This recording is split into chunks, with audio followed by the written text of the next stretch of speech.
All right, here's the Start Here page.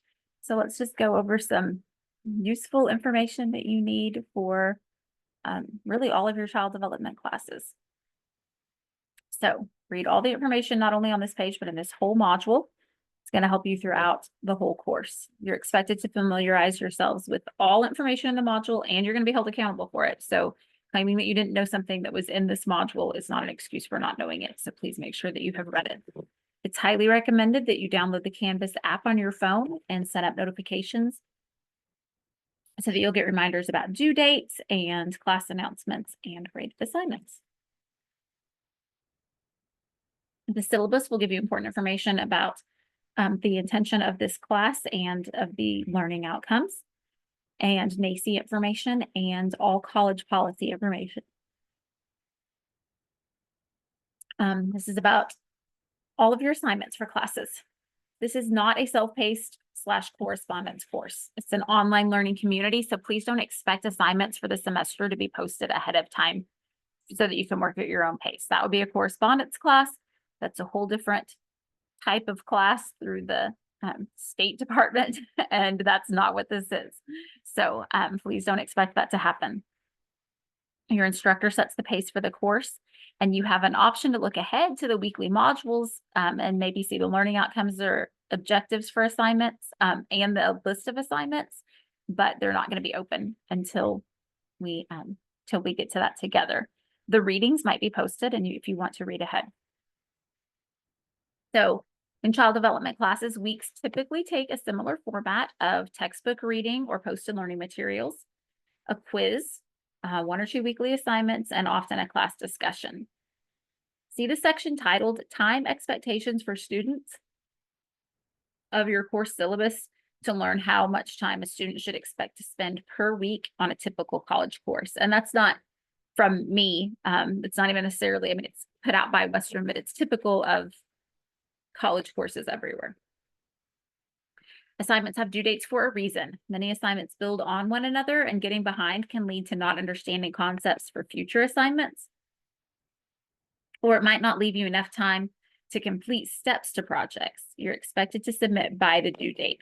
So one big tip there is, I know that a lot of you do your assignments on the weekends, and that's great. But sometimes you'll have assignments that will say something like, while you're at work this week, or while you're at your volunteer facility this week, do this.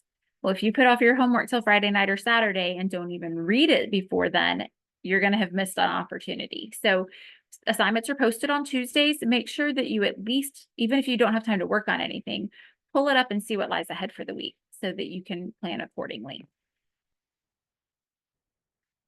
As I've said before, Canvas offers several ways to access your assignments. There's a to-do list on the homepage. There's your calendar that shows you due dates for all of your classes in one place, and it's really handy, but it's not the best way to access your assignments because you'll miss the learning materials. I'm so sorry. Okay. Make sure you're looking at rubrics to know exactly how assignments will be graded. That's the chart that's below the assignment, and you're held accountable for what's in there. So like maybe the instructions don't say, make sure you include 3 sentences, but the rubric does. You're going to be held accountable for 3 sentences and knowing that information. So make sure you're looking at rubrics. Please use Times New Roman 12-point font. Unless stated otherwise, leave it in black font. This is what's required by APA and MLA, and it's the most professional looking, and it's the easiest for me to read. If you go smaller than 12-point, I can't read it. If you go bigger, it doesn't look professional. Some other fonts are harder to read for some people than others. Different colors make things hard to read. Please just Times New Roman 12-point font, and it'll all be fine. Note that in several modules, there are class discussions. You'll be given a prompt to respond to and a comment to follow students. There's a whole other separate page in this module about class discussions. So make sure that you've read it to know exactly what's required and how to get all the points there. Note that in several modules, there are for most writing assignments in child development, students are expected to synthesize your own answers and support these answers by referencing chapter readings, course materials, or personal research. So for example, you might be asked a question about why we assess. And so you would put in your own words, maybe why we assess, but then you would say this decision is supported by, and then something you learned in class that week, and quote it and cite it. You should give credit to sources by correctly citing them. Think back to your English composition classes. There is also information about APA citations in the first module of each class. I don't care if you use APA or MLA, or there are some others too. As long as you're consistent and I can tell you're trying, do whichever one is you're the most comfortable with. By the time you're taking this class, you've probably taken English Comp, so I'm not as lenient as I might have been when you took the Child Development Professional. So please keep that in mind. When grading assignments, I often provide valuable feedback that can help you improve future assignments or possibly give suggestions about something you're facing at work. Maybe something that I read in what you wrote. I've got something to say about work. So these comments take time for me to leave, and they're purely to benefit you. So please be reading them.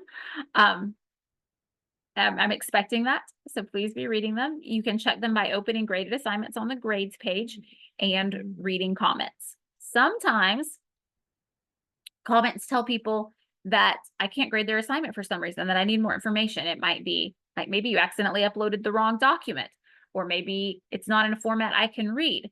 So sometimes that's where I leave submission comments saying, hey, please take a look at this. And then sometimes it's weeks before I hear from anybody. And that is not good. That's going to impact your grade eventually. It also tells me that you're not reading my submission comments on other assignments probably. So please be reading them. When I was a student, I was checking my grades obsessively, so I can't imagine not going into the grades tab and seeing what my grade is and seeing what comments have been left.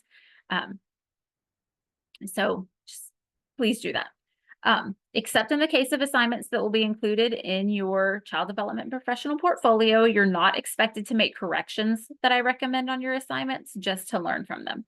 So yeah, you don't need to make corrections, and you don't even always have to respond to any submission comments that I make unless I do ask a question, or like I said, say, hey, I need further, I need something here. And really the best way to do that is to go back to Canvas inbox instead of responding to the submission comment, just because sometimes those aren't real reliable when they come back. The notifications aren't as good as the notifications that go to inbox.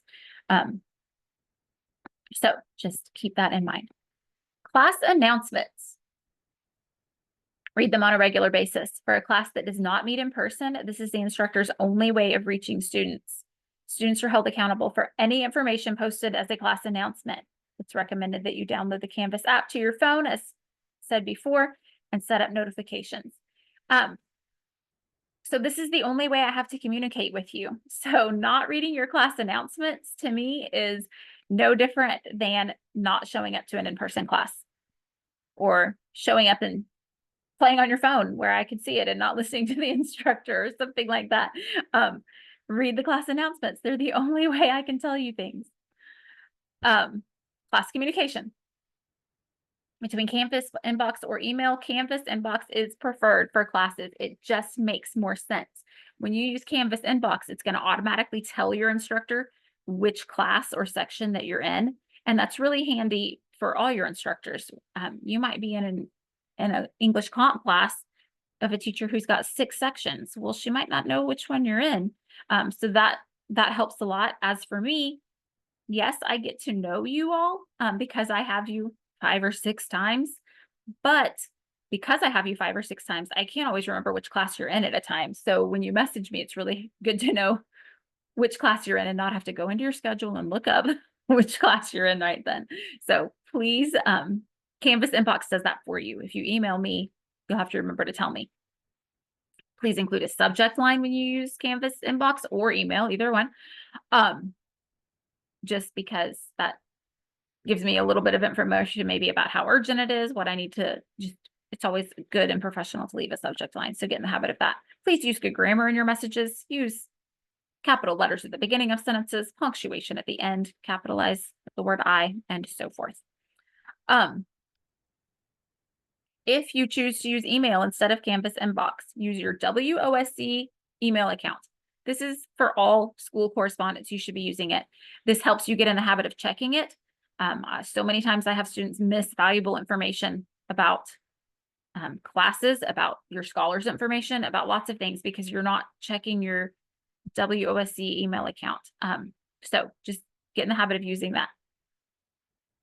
Plus, that's going to attach your name to it, and some of your personal email addresses aren't tied to your name in any way, and we don't know who you are unless you remember to tell us. Include in the message what class you're writing about if you use email. If you're asking about an assignment, just like in Inbox, make sure that you use the name that it's called in Canvas and be specific. Include a helpful subject line. The more specific you are in your initial post, the better it's going to go, because say you email me at 6:30 in the morning before you go to work. Well, maybe I don't see it till 10 and I've got a question instead of an immediate answer for you, right? Well, then maybe you don't see it until your lunch break, or maybe not even until you get off work at 5:30. If you don't see it till you get off work at 5:30, well, then I'm already away from the office too. And you're just not getting back to me with more information about your question. So then when I respond to you, either late at night or not until I'm at work the next day, it's just going to take that much longer. But if you're very specific in your first question, then I can get an answer to you as soon as possible, and it just makes it go faster for you. So for any other questions about the course, please feel free to contact me. All my information is on the campus homepage, like we talked about. If it's about the course, contact me. If you're a scholar and it's about scholars information, contact the scholars coordinator is the best thing to do, or the scholars coordinator assistant. If it's about finances, scholars or financial aid. If it's about your transcript, the registrar's office, really your instructors, and we want to hear from you, but what we can help you with is the information about our classes and what we're teaching you. And I just tell you that, if it's a technical issue, go to IT. If you email me that you forgot your password, all you've done is make it take longer for you to get your password recovered, because I'm going to tell you, I can't do that. You have to contact IT. So I only tell you these things to make it faster for you to get a response, to go to the right places to get the responses, if that makes sense.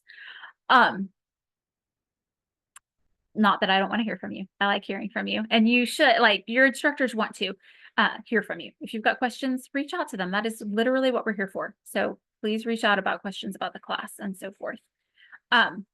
If you do have some kind of complication, let your instructor know as soon as possible.